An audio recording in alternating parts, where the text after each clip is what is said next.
Laura J.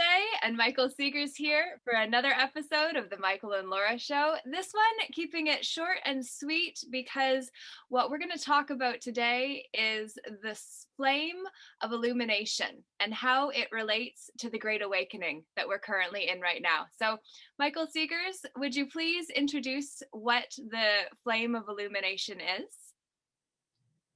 Thank you, Laura.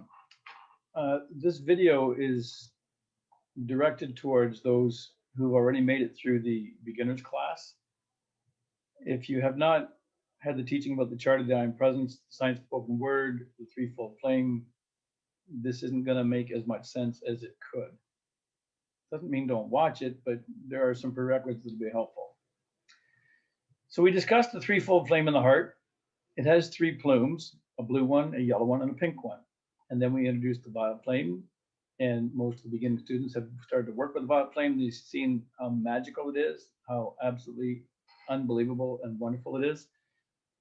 Then they've come to discover the need for the blue flame for some protection, because there are energies out there that are not so friendly that suddenly take notice when you're using the violet flame, because your aura fills with light and they like to feed on that light.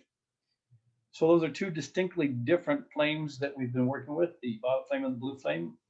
And now we're going to talk about the yellow flame. So it's the second ray of illumination. It's the middle one of the threefold plume.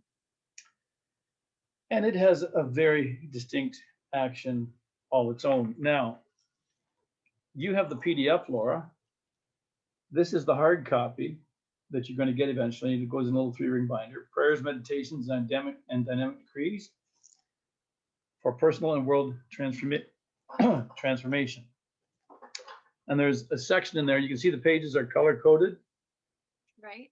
And so there's a yellow section in there, which is all decrees and invocations that are working with the second ray of illumination and calling forth that golden flame. And so we understand that there are 7 chakras, 7 rays. There are masters who work on each ray. There are also archangels who work on each ray, and there are cosmic beings and Elohim that work on each ray.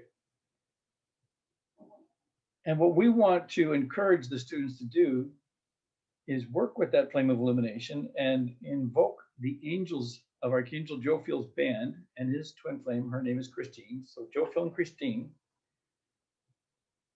govern that flame and bring that flame to us. And it works specifically with the crown chakra, so that when that flame is invoked, the crown chakra begins to awaken.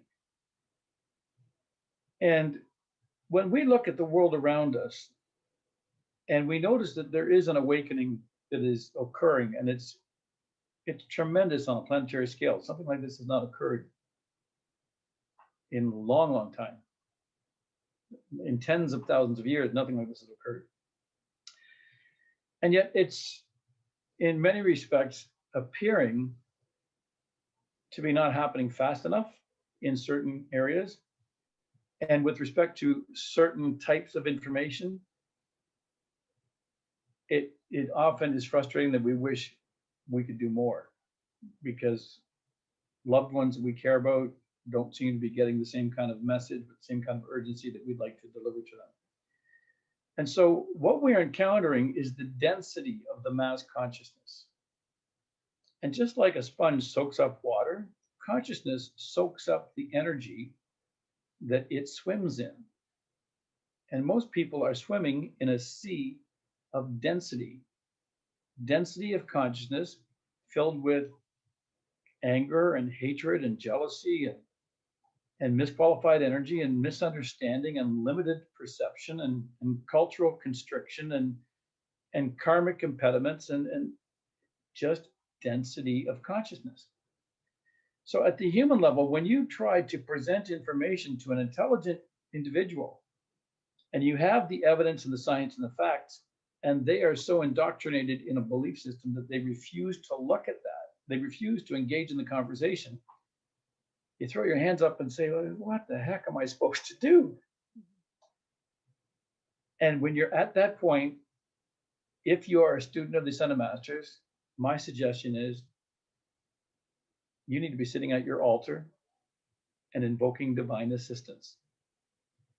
And if you call forth the angels of illumination as instructed using the science of spoken word, and all the words are available for you in the decree books, what will occur is illumination. You can do it on a personal level, you can do it on a planetary level, and the angels will do the rest. As Archangel Raphael has said to us, just open your mouth and we'll do the rest. But they have to be called into action because of free will. Angels cannot interfere. They have to be called into action. And it's knowing what to call forth that is the real key to this. So I'm going to go to our booklet, Watch With Me, Jesus Vigil of the Hours. And this is a prayer service that we give on Wednesday nights. And I'm going to just read one paragraph. And as you know, Laura, you've recently discovered this. This is a powerful, powerful work to do. At this juncture, and these are words that are dictated, this is Jesus speaking to you, okay? This is directly from Jesus. At this juncture, let all be aware that the hour is coming, and now is, when many who are dead in the sense of unreality and shadow shall become suddenly illumined because of the magnitude of our Father's release of illumination's flame. In this dawning golden age, when my reality shall blaze forth as the noonday sun into the hearts of mankind, flooding all with light. Ponder that paragraph. Jesus is telling us something very, very powerful, and it's about the release of illumination's flame. It's about what will occur on a planetary scale. The consciousness of mankind will rise increment by increment every time the flame is invoked. And if you have a particular individual that you want to direct the flame to, well, then you can use the science of the spoken word. You can do that. You can call forth the angels of Archangel Jophiel's band, and you can direct them to raise the consciousness of your loved ones. And be surprised at the results when they suddenly become more receptive to the information that you want to share. And ultimately, the type of change that needs to happen on a political level, on a social level, in the schools, in the educational system, and wherever it needs to occur, when you're encountering the limitations of human consciousness, where well-prepared conversations are producing not the result that you're looking for because of the density of consciousness of the listener, then you have to take it to the next level.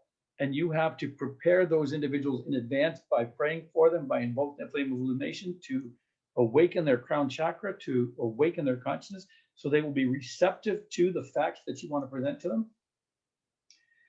And this is key. And this is what students of the masters are taught to do, is you spend your time at the altar first, then go out and try and talk to people. Because the flame of illumination is so necessary. It's a prerequisite to producing that further awakening of consciousness that's possible.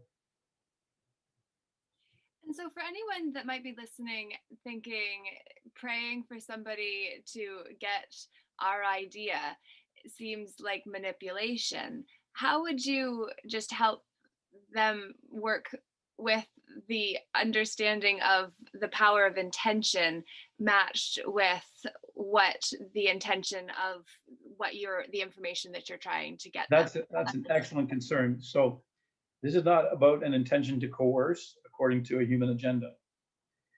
This is an intention to awaken according to a divine agenda. So you want to always make sure that you have the truth that you're bringing, that you have well-researched information so that you know it's the truth. And then you want to always, in this type of work, invoke the divine plan, the divine will. And so you would say, and let this call be executed by the legions of light according to the will of God and the only will of God. Not my will, but thine be done, O Father, thine be done. So you're invoking the will of God.